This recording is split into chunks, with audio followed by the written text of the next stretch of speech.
Hi there everyone, and welcome to this video on a trauma-informed, strengths-based approach to recovery from borderline personality. I'm your host, Dr. Elise Snipes. In this video, we're going to review the characteristics of borderline personality disorder, or what I'm going to call it from here on out, borderline personality traits, or BPT. I don't like the term disorder because I believe that the symptoms were developed in order to help the person survive until now. The symptoms were developed from a dysfunctional situation, and they continue to use those particular traits and tools in the present. However, it's not really disordered because the symptoms make sense from that person's perspective. We're going to explore the functions of the symptoms and identify what may cause the symptoms to develop. We'll explore what's maintaining these symptoms, the effects of these symptoms on significant others, and identify interventions to help the person more effectively manage emotions and relationships. So let's start at the beginning. Personality disorders, if you want to use the term from the DSM-5-TR, personality disorders often begin in childhood and some in adolescence. What we recognize from that is that the thinking and the experiences and the tools that the individual has at that particular time are very different than what the adult has. So the reactions and the strategies that a child uses to cope with a situation is going to be very different than that of an adult. The course of borderline personality traits from adolescence to late life is characterized by a switch from affective dysregulation, impulsivity, and suicidality to maladaptive interpersonal functioning and enduring functional impairments with subsequent remission and relapse. All right, so what does that mean and why does it happen? We're going to talk a lot about it, but basically they are going from an emotion-driven state of impulsivity and affective dysregulation.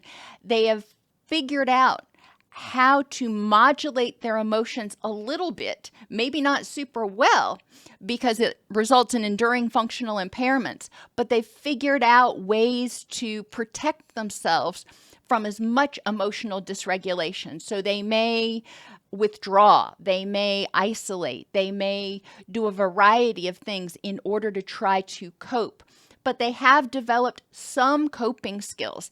And it's important for us to look at those coping skills as strengths and say, all right, this may not be the best strategy for dealing with emotions or people or situations as an adult.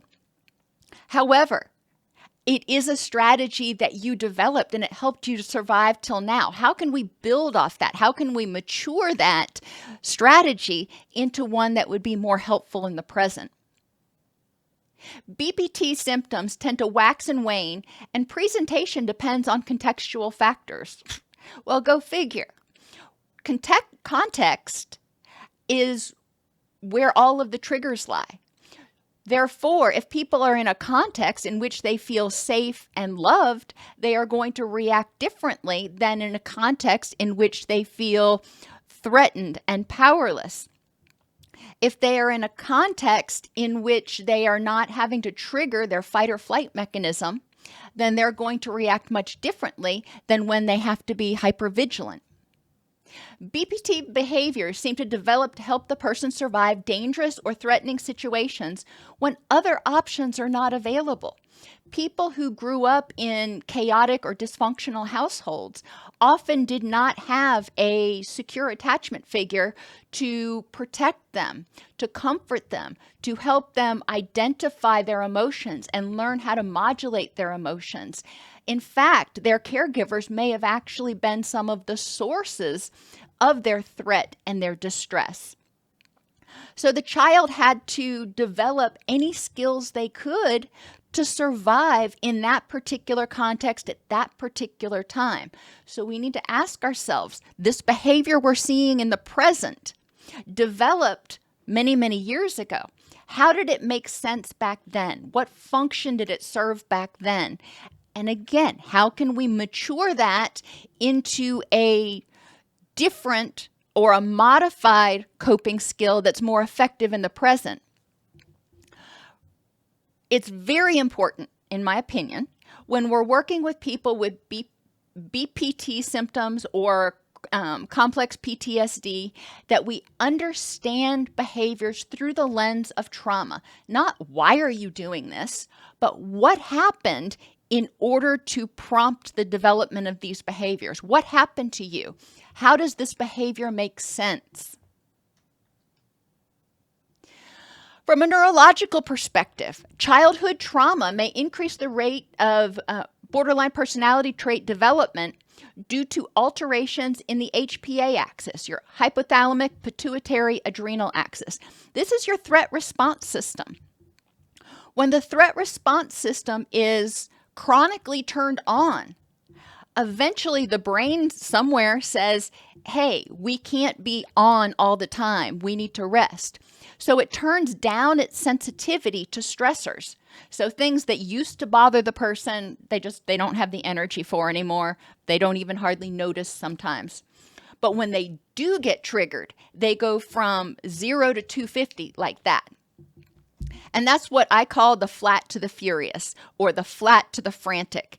And people with borderline personality traits often show this hypothalamic pituitary adrenal axis dysregulation in what we call emotional dysregulation. They go from flat, not feeling much of anything, not being very emotive, to feeling like they are overwhelmed by overpowering emotions. When all this happens, it means there has been an alteration in neurotransmission.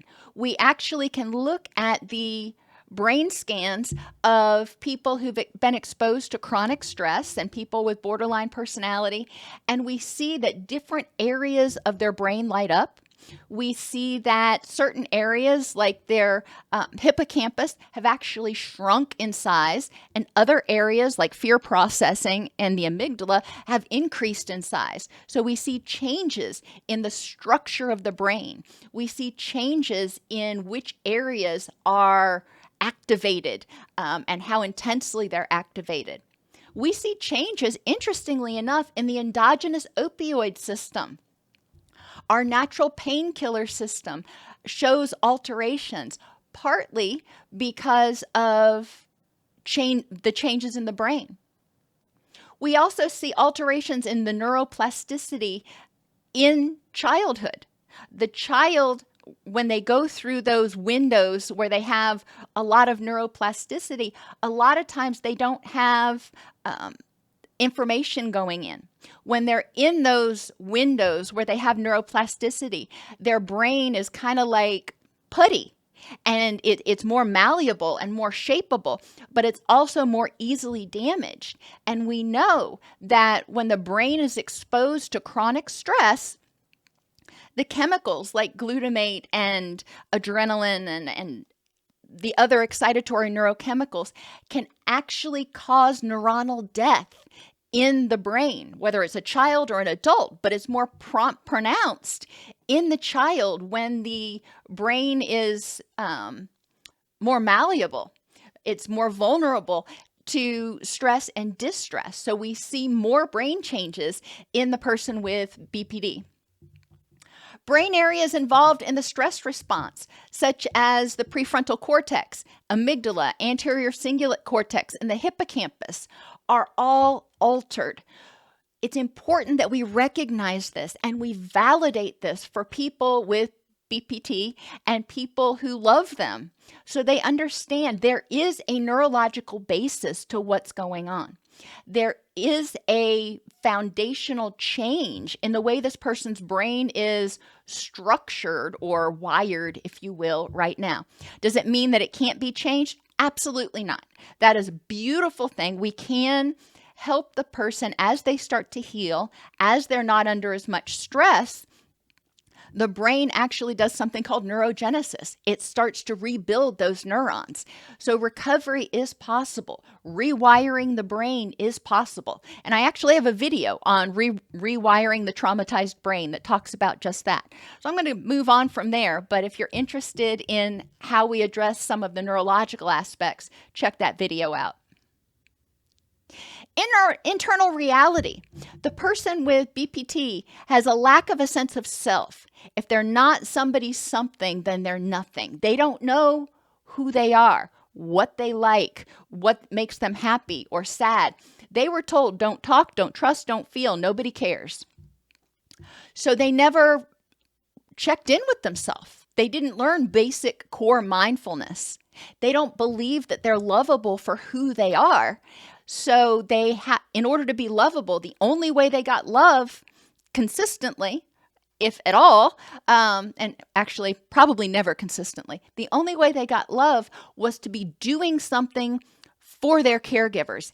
If they randomly were able to do something right at the right time, then they were given approval, and they just soaked that up. But most of the time, the caregivers were too dysfunctional to even notice that the child was there, or the child being there was too triggering for the caregiver, so that the child ended up bearing the brunt of the caregiver's wrath, which the child interpreted as, I suck, I'm awful, I'm not lovable, look what I make my caregiver do. They developed a constant fear of abandonment as a result. No matter what they tried to do, they couldn't get their caregiver's attention or love. They don't know who they are. They don't believe they're lovable for who they are, so they have to be something to somebody. But if they don't think that they can do that, they're constantly trying to figure out, what is it that I need to do to make you love me? Instead of, what is it that I am that makes me lovable? Very different. What is it that I need to do that makes you love me? And they don't, as children don't walk up to you and say, what is it that you would like me to do to help you right now? Children come from this egocentric perspective of, I will do for you what I think you need, and I'm going to try as many things as I can in order to meet your needs. So they try to mind read their caregiver. They learn that they need to try to mind read their caregiver and other people. They have a problem with emotional discontrol, because when that HPA axis becomes dysregulated, they go from 0 to 250 like that. They go from kind of flat to a tidal wave of excitatory neurotransmitters. So where most of us would have, a wave, a ripple of neurotransmitters, they have a tsunami of these excitatory neurotransmitters. So they are almost bowled over, if you will, by the intensity of their emotion. They've never been taught how to self-soothe. They don't know about mindfulness and breathing and distress tolerance and all those other things. So as a child, they were sitting there going, okay, this feels really awful and really uncontrollable, and I don't know what to do with it. Now, as children, when they feel that way, what do most children do? They throw a temper tantrum. Often it's a temper tantrum. And that's their way of saying, I'm overwhelmed. I need somebody to help contain me. In the household that the person with BPT grew up in, that wasn't safe. If they threw a temper tantrum, it was probably going to cause them problems at the very best. Or they'd throw a temper tantrum and nobody'd pay attention anyway. So temper tantrums didn't work for them, and they ended up kind of feeling overwhelmed and terrified of their own feelings and emotions and body before they became adults. They lacked emotional boundaries. Growing up in a dysfunctional household, most times, the child learns that it's not safe to have your own feelings. You need to feel whatever the dysfunctional others are feeling. If the dysfunctional other is angry, okay, you need to respond appropriately. It's not okay for you to have your own feelings and your own thoughts at this point in time. If the dysfunctional other is angry, then it's your job to try to fix it. And anger is used to control others and is rewarded. This is what is taught in this family. The dysfunctional others, the caregivers that have addictions or mental health issues or whatever is going on with them, causes them to feel threatened, to feel out of control, to feel angry and resentful for some reason. And they use that anger to control the child instead of being able to communicate effectively, instead of being able to model healthy coping skills and interpersonal skills. So the child, the only way the child learns how to interact is either through submission or anger. It's one or the other. So the first step in working with people with BPT, address emotional discontrol. Help them identify and prevent their vulnerabilities or mitigate them when possible. Vulnerabilities are those things that make people feel, guess what, more vulnerable when they are exposed to triggers, things that would trigger their distress. So for example, if they're in pain, if they are tired, if they are in a crowded, busy place, some people feel very anxious, like in grocery stores or airports or those sorts of things. Knowing what makes them more vulnerable to be triggered is important so they can figure out how to address it. For example, go shopping when it's an off time. Go to the mall in the middle of the afternoon on a weekday as opposed to a Saturday afternoon. Go shopping when it is a safer time or a less stressful time for the person. Vulnerabilities is another way of saying stress. When the person is already stressed, it doesn't take much to set them off. It's kind of like a pressure cooker. When they've already gotten up to pressure, it doesn't take much to blow the lid off. So it's important to help them identify and prevent vulnerabilities when possible. And this is going to mean getting adequate sleep, good nutrition, developing mindfulness skills. There's a lot of things that go along with that. But also knowing, as I mentioned, what can I do? If I wake up and I didn't sleep well and I've got to go to work because, I got to put food on the table, I know that I'm more vulnerable to being irritable when I'm sleepy. So what can I do? And the answer is not super chug caffeine. The answer for me is to close the door so I'm not being regularly interrupted. The answer for me is to tell my coworker, because there's only two of us in the office, I didn't sleep well. I'm just going to do my thing today. And he understands that, okay, today's probably not the day to be going in with every little thing that can be held until tomorrow. Identify what works to help self-soothe. What works for that person to help them trigger their relaxation response, to help them trigger that vagus nerve and help them get into their wise mind. What are their helpful distress tolerance techniques? What is it that they can do? What techniques can they use in order to help them feel empowered to sit with the distress, to tolerate it? I can feel anxious and not be overcome by it. I can feel angry and not have to act on it. I can tolerate this anger without feeling like I have to act impulsively. And then develop a safety plan. This is the first step because it's important for the person to start feeling safe and empowered in their own skin, to start understanding when I present the concept of vulnerabilities for the first time, a lot of times it's like a light bulb goes off in their head and they're like, oh, so that's why sometimes I'm more reactive than others. Yeah, that's part of it at least. Help them develop a safety plan. Next, work with them to identify the most salient symptoms for them. There can be a lot of symptoms that a person with BPT has. What are the 3 that are most problematic for them at this time? It doesn't mean we won't get to the others. But what are the 2 or 3 that they want to work on first? What is the function of that behavior? Or why does it happen? What is it communicating?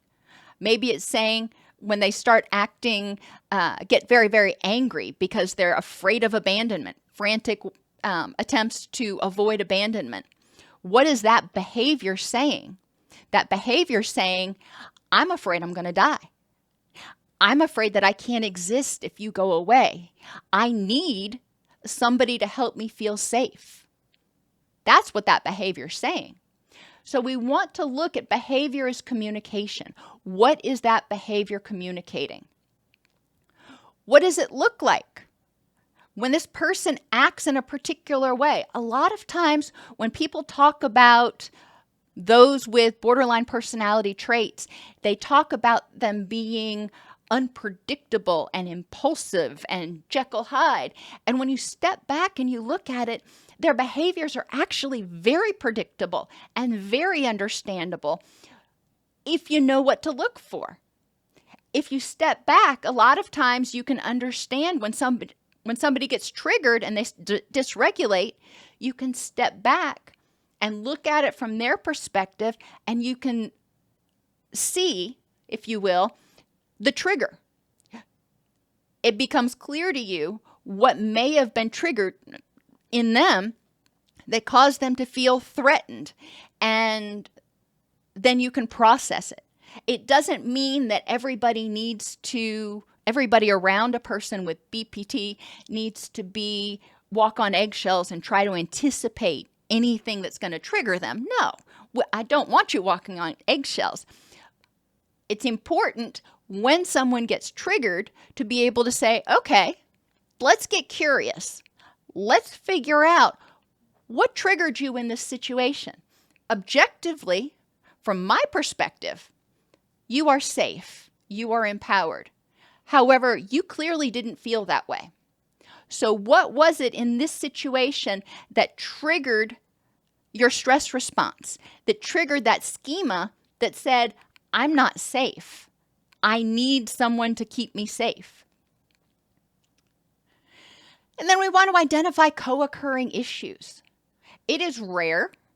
I think I can honestly say in the 20 some odd years that I've been working with in behavioral health, I have never encountered somebody with BPT that didn't also have at least one, if not 2 or 3 other diagnosable issues. Why? Because they all feed on each other. People with BPT often have post-traumatic stress. Now, whether it's complex post-traumatic stress disorder, which, by the way, is actually a diagnosable condition in the ICD-11, if they have complex post-traumatic stress disorder or old-fashioned post-traumatic stress disorder, very, very common in people with BPT. People with BPT also often have depression and anxiety. Well, they are constantly fearful. They've never felt safe. So it makes sense that they would continue to have a lot of generalized anxiety. As children, they were never helped to feel safe, so they began to see the world as a scary, threatening place. So it makes sense that as adults, they continue to see it that way. There's been no reason for them to change their schema. Depression, a sense of hopelessness and helplessness. When you go from 0 to 200 like that, when you're emotionally dysregulating, when the environment, when the world seems like an unsafe place, when your caregivers didn't even seem to love you, it makes sense that someone might feel depressed, hopeless, helpless, guilty. So depression, anxiety, and PTSD or cptsd are very, very common co-occurring issues in people with borderline personality traits. Bipolar disorder, eating disorders, and addiction are also very common. Now, bipolar disorder has a neurological component to it, but it's important to differentially diagnose and make sure the person actually has bipolar and not depression and anxiety, because sometimes Their anxiety can look like mania or hypomania, and their depression looks like depression. So sometimes it's misdiagnosed as bipolar when it's actually depression and anxiety, and vice versa. So it is important to differentially diagnose. Addiction is often used as an escape mechanism.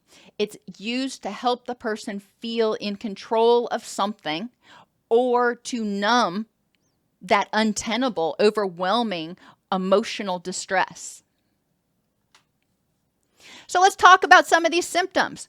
Frantic efforts to avoid abandonment and lack of a stable sense of self. Obviously, that's two symptoms, but they go together.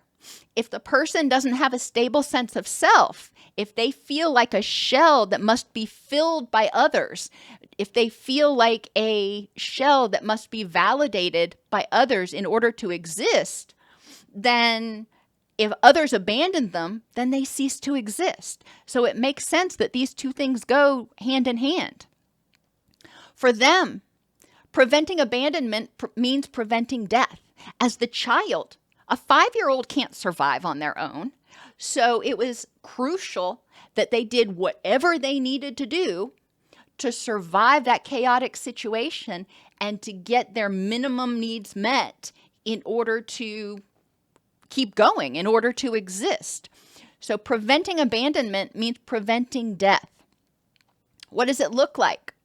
Well, the person, when they're trying to avoid abandonment and when they have a lack of a stable sense of self, they're often hypervigilant or hypersensitive to rejection or criticism, because rejection and criticism means the potential for abandonment.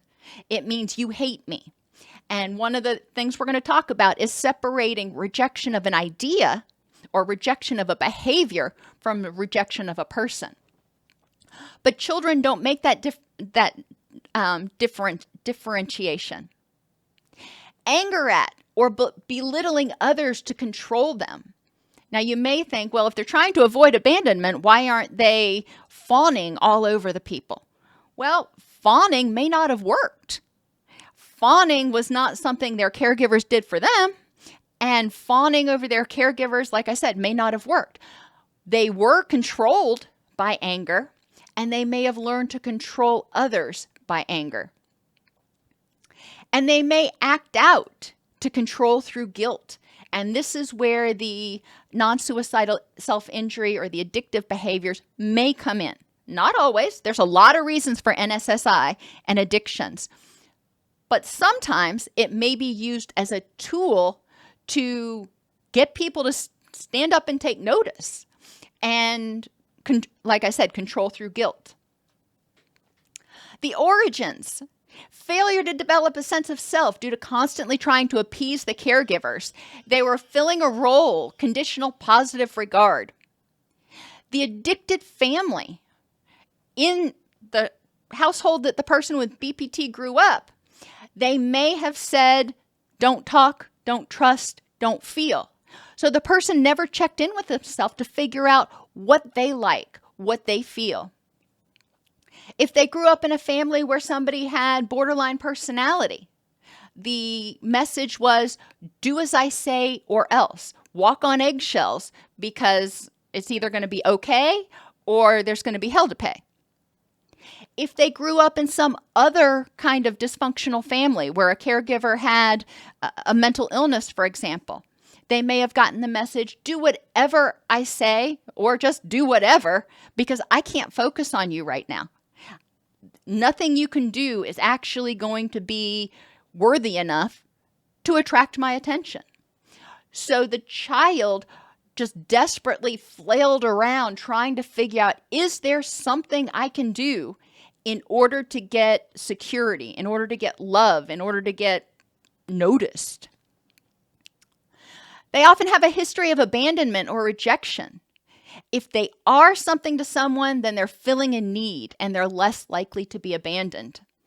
So it's important to remember this, that people with BPT often have a lot of symptoms that are very similar to codependency, because they're terrified that if they're not indispensable, if they don't make themselves something to someone, then they're going to be abandoned. So they need to have the other person need them. They often have a history of neglect and abuse, which told them that they weren't worthy of love. It was their fault. All the things in the world that were wrong were their fault, and they were not worthy of being taken care of. For significant others that are in a relationship with someone with BPT, they start to develop this feeling, I can't leave. It's my responsibility to take care of them. Or they hate me and I can't do anything right, but they'll die if I leave. So we have children that grow up in in households with borderline personality issues, and they develop these thoughts themselves. But as adults, when a person with BPT gets in a relationship with another person, the other person starts to feel responsible for the person with BPT. The boundaries start to become extremely enmeshed. And because the person with BPT often controls through anger and guilt, then the significant other is often being berated as a method of control. Why does this happen? Why does the person with BPT have this terror of abandonment and frantically work to avoid it? Well, survival. If they feel like if they don't have somebody to tell them that they're okay, if they don't have somebody to help them contain these overwhelming emotions, then they will spontaneously combust. They will cease to exist. Interventions help the person develop a sense of self, help them work on mindfulness to figure out, who am I? What do I stand for? What do I like? Enhance self-esteem and self-efficacy. Start having them figure out what they like about themselves. One of the activities that I have people do sometimes is make a list of all the things that they look for in a good person or in a friend, or what they like in other people. And then I have them go back over that list and I say, okay, now tell me which ones of those you already have. Help them enhance self-efficacy by helping them set small, achievable goals, not go the entire week without dysregulating. How about going an hour? Okay, 2 hours. All right, how about half a day? Can you make it from when you get up in the morning until after lunch before you start feeling dysregulated? Differentiate for the person. Help them differentiate between who they are and what they do. They can be a good person and they can make mistakes.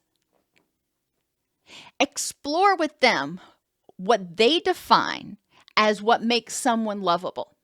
And if they're not sure, if they have children, ask them what makes a child lovable. Even if they don't have children, ask them, if you had a child, what would make that child lovable? Explore abandonment triggers for that person. And that will go back to their family of origin. There were often probably signs or warning signs that their caregiver was getting ready to leave or withdraw or get drunk, or however they were abandoned. There were often probably early warning signs. So it's important to be aware of what those are so you can notice them and evaluate them in the present context. In the past, if when your caregiver got all dressed up, it meant that they were going to go out and they may be gone for an hour or a week, that may be an abandonment trigger. So when you see people getting dressed up, that may bring back those memories. That may be a trigger for them. Or going out for happy hour with friends as an adult may be a trigger because it reminds you of events in your childhood. So it's important for each person to figure out what things, and it can even be certain facial expressions that trigger that feeling of abandonment. If somebody looks at them and groans, or, like I said, makes a particular facial expression.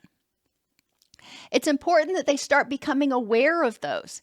There are probably going to be too many to list and try to mitigate all the time, but they can start noticing, when I encounter this trigger, I feel this way. So in the future, when they start feeling this way, they can say, I must have encountered a trigger.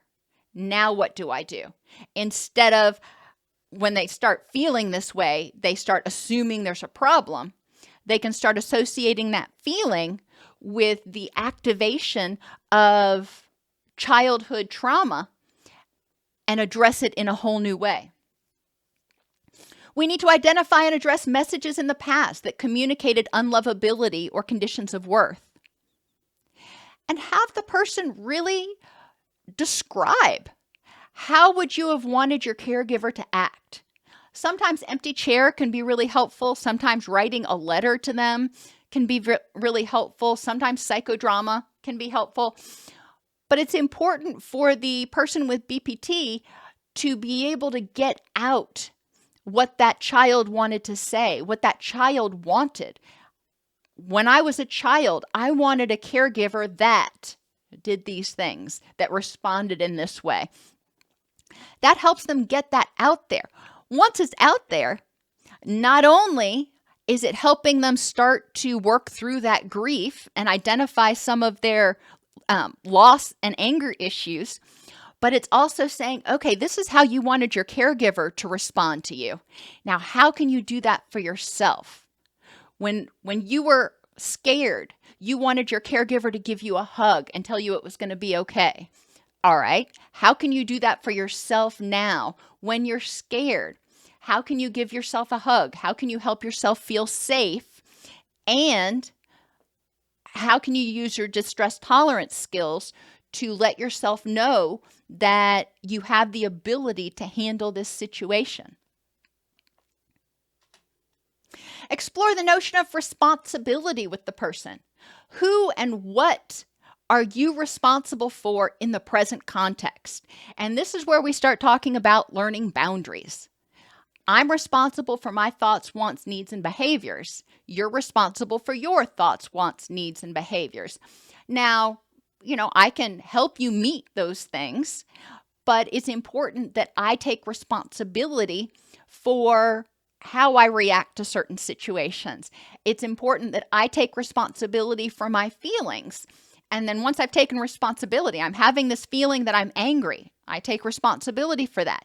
I take responsibility for what I'm going to do with that anger as well. Explore and address abandonment and rejection triggers. People, places, things, dates. What are those rejection triggers? Identify sensory experiences, including expressions and body language. And explore faulty thinking, like mind reading or projection. So if somebody makes a particular facial expression, I'm assuming I know what they're thinking. That's mind reading. I don't know that. It's important that I get the facts. When they make that facial expression, what exactly are they saying? My husband has progressive lenses, and whenever he's looking at me at a distance because his prescription's not right, he looks over his glasses at me. Now, a lot of us associate somebody looking over their glasses at you as a nonverbal indicating condescension. And so that triggers that feeling of anxiety or threat in me when he used to do that. And instead of assuming, what he was thinking or feeling, it was important for me to ask what was going on in order to most appropriately respond to the situation. Once he explained to me, I'm just doing that so I can see you clearly because my glasses are messed up. Oh, well, that has a whole different tone to it. And projection is when somebody does something, like they make a particular facial expression, and you assume based on how somebody from your past acted that they're going to do the same exact thing. Personalization. When somebody is acting a particular way, maybe they're withdrawn and your significant other's going to bed early and hasn't been as communicative. Personalization would say, it's me. They hate me. They're getting ready to leave me. Alternatives might say, maybe they're coming down with the flu. Maybe work's been really busy and they've got something on their mind. Or maybe they're just not sleeping well. All or nothing thinking. We've already talked about that being very common in BPT, having the extremes of love and hate, safe and unsafe. All or nothing thinking, it's important to evaluate exceptions. I love you or I hate you. Can I do both? Can I love you and hate behaviors that you've done?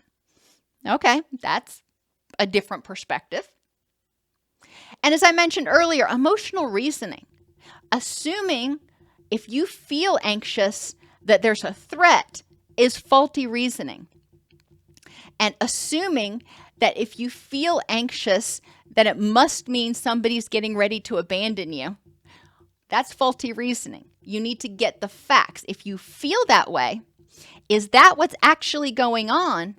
Or is there something in the present triggering a memory of being abandoned in the past?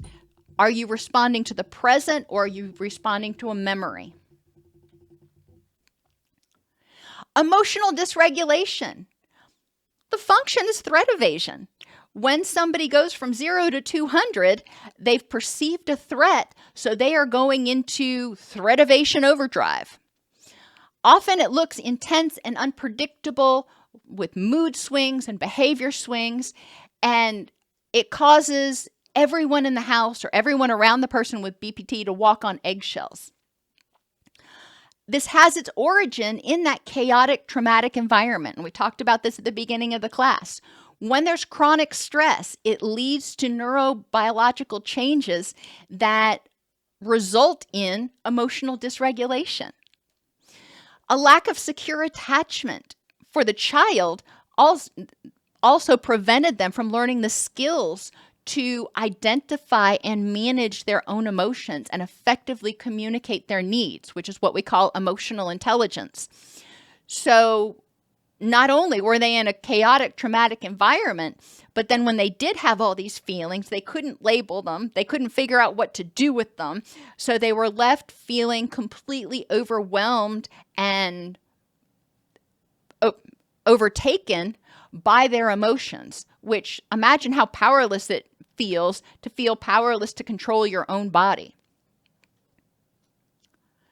For significant others, when the person with BPD dysregulates, they experience a lot of stress and anxiety because it's intense when they do this. And it can be verbally abusive sometimes, or it can be terrifying if the person is engaging in self-destructive behaviors.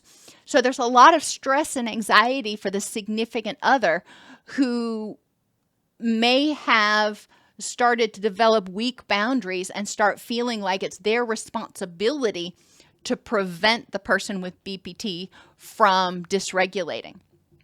Ultimately, it's the person with BPT's responsibility to develop their emotional regulation skills. They can get support, but it is no one else's job to walk on eggshells. It's no one else's job to treat them with kid gloves, as my mother would say. It's important to be nice to them, to treat them like you would want to be treated, but it's not, for people with BPT, they are actually not that fragile. They have a lot of resilience in them or they wouldn't have made it till now. Interventions help the person develop an awareness of vulnerabilities and triggers. Do you hear a theme here? Strengthen vagal tone, and you can do this through deep breathing. You can do this through a variety of activities that help strengthen the body's ability to trigger the relaxation response. Help them develop distress tolerance skills and learn to identify and manage intense emotions in themselves and others. So when others express intense emotions, It's important that the person with BPT does not start to feel terrified or overwhelmed. It's important that they're able to maintain their boundaries and recognize that it's okay for that person to be angry and not jump to conclusions based on their past history. It's important for them to be able to evaluate in the present context. Relationships are unstable or intense. Well, for the person with BPT, controlling others provides a feeling of safety and predictability. If they know what's going on, if they can control the situation, then they may be safe. It often, again, still looks like intense and unpredictable interactions. The message being, if you do what I want, I love you. If you don't, then you're rejecting me, which means you're unsafe and I hate you. That sounds very immature. And ultimately, if you believe in inner child work, for a lot of people with BPT, that is their inner child coming out. That's that child who never learned to differentiate between, who never learned to set boundaries. So it's really important that we examine these, quote, unpredictable interactions from the perspective of what is this behavior communicating? So if a person with BPT is being extremely intense and controlling, then that indicates that they're fearful. They're fearful if they lose control, then they will be abandoned and they will disappear. This unstable, intense relationship dynamic originated because children were often rejected or the caregiver was just simply unavailable at an age in which they were still thinking in concrete all or nothing terms. My caregiver loves me, my caregiver hates me. They're there or they're not there. The person with BPT expects rejection and has never experienced an authentic relationship with self or others. Nobody is, even themselves, has ever consistently been there and been comforting and supportive of them. A lack of secure attachment produces an inability to self-soothe and is terrifying. And the person with BPT fears that they can't cope on their own. Well, think about it. I mean, everybody occasionally has overwhelming emotions. Well, take that and multiply it times 10. And that's about what the tsunami of emotions for somebody who emotionally dysregulates, that's about what it feels like. So you can understand where it might be terrifying, especially if until they understand what triggers it and what makes them more vulnerable to it, and they start developing confidence in their skills to tolerate it. Repeated rejections become most salient and support all or nothing thinking. When people with BPT get in relationships, they're intense and can often scare people off or push other people away or cause friction because of the anger that the person with BPT has, because of the terror that the person with BPT lives with.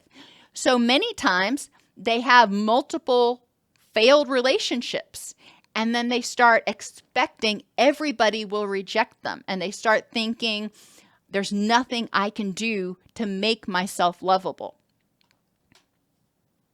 The effects for significant others in unstable relationships. Well, things are all or nothing. It's either all good or all bad, which is extremely stressful. You don't know what you're coming home to, and you don't know when it's going to turn.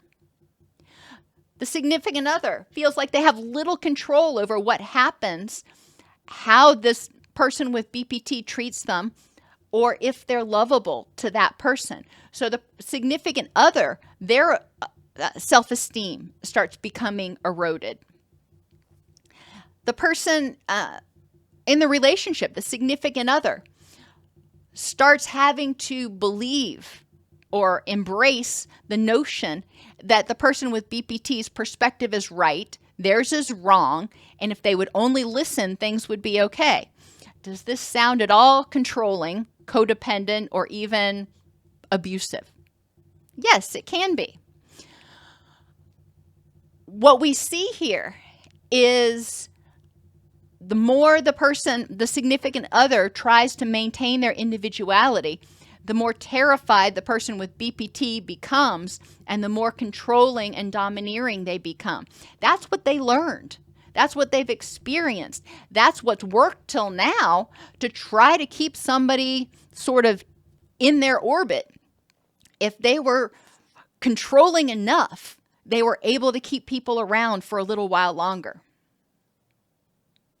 Interventions use cognitive behavioral therapy and backward and forward chaining to explore and address real and perceived rejection. Yeah, people with BPT have been rejected. Their behaviors were intolerable to others. It wasn't that they weren't lovable. Their behaviors were intolerable. They were also rejected by the gallery or the hecklers in their own head, the people that they've encountered, the experiences they've had, that the tapes that they recorded and keep replaying in their head. And their own inner critic, when they look at themselves and they tell themselves, you're a piece of crap. So they've experienced repeated unstable relationships and rejection. It's important that they learn to differentiate dislike of actions and ideas from a dislike of a person, and learn about locus of control. Start figuring out, what is it in life that I can control, and what is it that I cannot? In each situation, what aspects of the situation can I control, and what aspects are completely out of my control? And how do I deal with the stuff that's out of my control?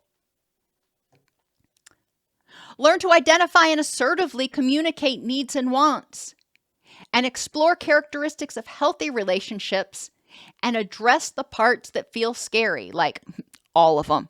Honesty, trust, hope, respect.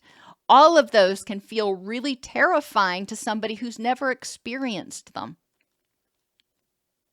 And self-damaging impulsivity is very common, and it can be used as a distraction from those overwhelming emotions. It can be used to help them escape from those overwhelming emotions, or as I mentioned earlier, sometimes it's used as a means to get attention. It's like, okay, you weren't paying attention when I said it was bad. Maybe if I act out and show you how bad it is, it will be sufficient enough to actually get your attention. This can take the form of self-harm, overspending, addictive behaviors, violence towards others, or even overly sexualized behavior. What are its origins? Lack of coping skills in the face of overwhelming emotions. The child had to figure out a way to tolerate this tsunami of excitatory neurochemicals and feeling just completely out of control. They had an inability to self-soothe, and ultimately they figured out some way that they would be able to get some people to sometimes pay attention. The effects of self-damaging impulsivity. The significant others start blaming themselves and thinking, if I were a better significant other, they would be happier and take better care of themselves. Their self-esteem starts becoming eroded. They start taking on the responsibility for the thoughts and feelings of other people. So we start seeing the boundaries just crumble. Interventions help the person develop distress tolerance, de-escalation, and self-soothing skills. Help them identify and prevent vulnerabilities, and when they can't be prevented, mitigate them. Help them develop mindfulness so they can identify early warning signs of impulsive behaviors, early warning signs of distress, and they can intervene before they get to the point of having to try to just do whatever to make it stop. Coping skill development, build on what's worked. Try to take the strengths that they already have and figure out how you can turn them into more mature coping skills. And explore acceptance and commitment therapy with purposeful action. Purposeful action means using your energy to address the things that you can to help you move toward what you define as a rich and meaningful life. In terms of pharmacology, update for 2021. Abilify is still used and it's been shown to produce reductions in anger, impulsivity, depression, and anxiety. It is an antipsychotic medication. Zyprexa used to be recommended, but it is no longer showing really robust evidence, so it was taken off the list. Depakote or valproate produced improvements in anger and depression. Now, it is a mood stabilizer. Obviously, somebody with bipolar disorder is probably going to be on a mood stabilizer. So if valproate works, then we also may be wanting to evaluate whether they have concurrent bipolar disorder. Lamictal, which is an anticonvulsant, has shown that it improves impulsivity and anger. Another anticonvulsant, Topamax, was effective for impulsivity, anger, and anxiety. And Naltrexone, which is an opioid antagonist, is effective for non-suicidal self-injury and dissociative symptoms. So there are pharmacological treatments out there for specific symptoms. There is no one-size-fits-all medication that's going to, quote, fix borderline personality, because it is far too complicated to even think that that would work.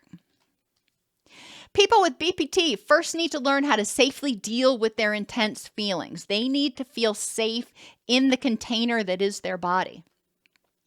Specific issues which may trigger intense feelings and require interventions include poorly developed or unstable self-image, which is often associated with excessive self-criticism and feelings of inadequacy.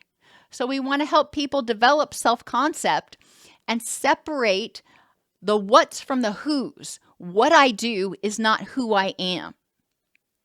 We want to help them with emotional dysregulation through the development of emotional intelligence, healing the HPA axis, releasing trauma and helping the brain recover, and improving vagal tone. We want to help them address interpersonal hypersensitivity, where they're prone to feel slighted or insulted. They're hypervigilant to rejection, by helping them learn self-soothing skills and cognitive behavioral interventions to address their cognitive distortions, their all or nothing thinking, mind reading, and personalization. And finally, intense, unstable, and conflicted close relationships that are marked by mistrust, fear of abandonment, and difficulty trusting people due to alternations between feeling appreciated and condemned. To address this, we need to help people learn how to identify and then effectively communicate their thoughts, wants, needs, and fears. Develop secure attachment with themselves, be able to know what's going on inside them and respond appropriately, as well as developing secure attachment with others, and learn how to set healthy boundaries.